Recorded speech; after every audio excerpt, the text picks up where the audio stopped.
పహల్గామ్ అటాక్‌లో చెప్పాడు గదా! పోయి మీ మోడీకి చెప్పుకోండి కాపాడతాడా మిమ్మల్ని అని.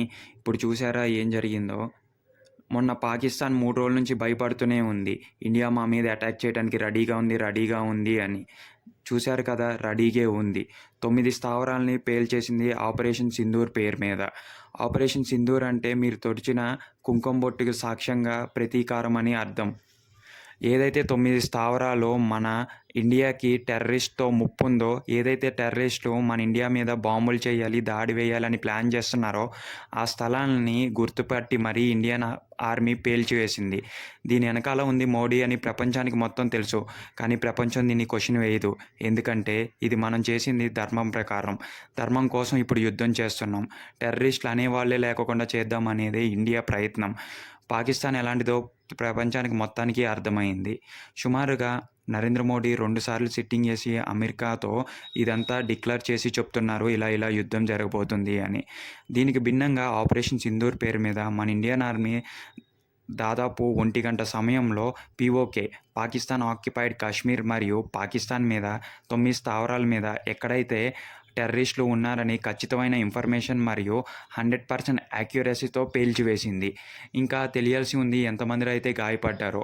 దీంట్లో గొప్పతనం ఏంటంటే ఒక్క సిటిజన్‌కి కూడా ఏం కాకోకుండా మన వాళ్ళు ఈ చర్యలు తీసుకున్నారు. ఆ రోజు పెహల్గామ్‌లో 28 మంది ఇన్నోసెంట్ పీపుల్‌ని కన్నీరు పెట్టించారు కదా! వాళ్ళ ప్రాణాలు ఎందుకు పోతున్నాయో కూడా తెలియకోకుండా ప్రాణాలు తీశారు కదా! కేవలం కొత్తగా పెళ్ళైన వాళ్ళని చూడుకోకుండా చంపేశారు కదా! దీనికి ప్రతీకారం ఉంది. అండ్ ఇలాంటివి ఇంకా కొనసాగుతూనే ఉంటాయని హెచ్చరికలు జారీ చేస్తుంది ఇండియా. మనం పాకిస్తాన్‌ని తక్కువ అంచనా వేయడానికి ఏమీ లేదు. వాళ్ళు ఏ విధంగా అయినా పగ తీర్చుకోవాలని చూస్తారు. దీనికి మన ఇండియన్ ఆర్మీ మరియు ఇండియన్స్ కూడా స్పందిస్తున్నారు. మీరు కేవలం 28 మంది ఇన్నోసెంట్ పీపుల్‌ని చంపితేనే ఇలాగుంది. ఇంకా ఇది కొనసాగుతూనే ఉంది. అది కాక మళ్ళీ ఇండియాని టచ్ చేయాలని చూస్తే ఏమవుతదో అనే భయం కూడా పెట్టారు. ఇన్‌ఫాక్ట్ ప్రపంచం ఏది కూడా సాయం చేయట్లేదు. టు బీ ఫ్రాంక్ పాకిస్తాన్‌కి ముస్లిం కంట్రీ చెరువులైన ఇజ్రాయెల్ కానీ, రష్యా కానీ ఎవరు కూడా సాయం చేయడానికి ముందు లేరు. అదే ఇండియా సాయం అడిగితే రష్యా, జపాన్ మరియు ఇజ్రాయెల్ కూడా ముందుండి యుద్ధం కొనసాగించడానికి రెడీగా ఉంది. అటు యూఎస్ఏ నుంచి ఫుల్ సపోర్ట్ ఉంది. అండ్ ఇండియన్ ఆర్మీ బేస్ గురించి అందరికీ తెలుసు. మో ప్రధానంగా చెప్పాలంటే నరేంద్ర మోడీ. దీని గురించి ఏదైనా చేయగలడనే గట్టి నమ్మకం. అసలు మనం యుద్ధం చేయలేము. అండ్ చెయ్యం కూడా. చేయలేము అంటే మనకు బలం లేక కాదు. మనకి మనస్సాక్షి ఎక్కువ. మనకి మనుషులంటే గౌరవం ఎక్కువ.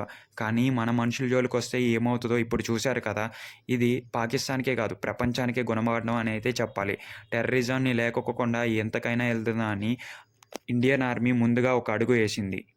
అండ్ ఒక ప్రాణానికి వందల ప్రాణాలకి బదులు తీసుకుంటాం అన్న ఇండియన్ ఆర్మీ చూశారు కదా ఏం జరుగుతుందో. ఇప్పుడు ఇండియన్స్ వంతొచ్చేసింది. ఇప్పుడు మన ఇండియన్ లోపల జాగ్రత్తగా ఉండాలి.